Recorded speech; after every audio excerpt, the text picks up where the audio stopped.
విదేశాలకు భారీ మొత్తంలో అక్రమంగా డ్రగ్స్ రవాణా చేస్తున్న అంతర్జాతీయ ముఠాను నార్కోటిక్స్ కంట్రోల్ బ్యూరో విజయవంతంగా ఛేదించింది.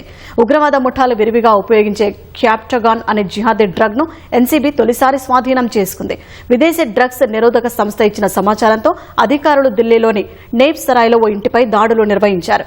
31.5 కిలోల క్యాప్టగాన్ డ్రగ్ ను స్వాధీనం చేసుకున్నారు. ఆ ఇల్లు ఓ విదేశీయుడి పేరుపై ఉన్నట్లు గుర్తించిన అధికారులు అతడిని అరెస్ట్ చేశారు. నిందితుడిచ్చిన సమాచారంతో గుజరాత్ ముంద్రా పోర్టులో ఎన్సీబీ అధికారులు తనిఖీలు చేపట్టారు. అక్కడ ఒక కంటైనర్లో 196.2 కిలోల క్యాప్టగాన్ డ్రగ్ ను సీజ్ చేశారు. ఈ ఆపరేషన్ రేస్ పిల్ విజయవంతం కావడంపై కేంద్ర హోంశాఖ మంత్రి అమిత్ షా హర్షం వ్యక్తం చేశారు.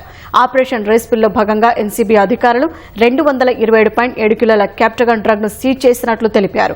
అంతర్జాతీయ మార్కెట్లో దాని విలువ 182 కోట్ల రూపాయలు ఉంటుందన్నారు.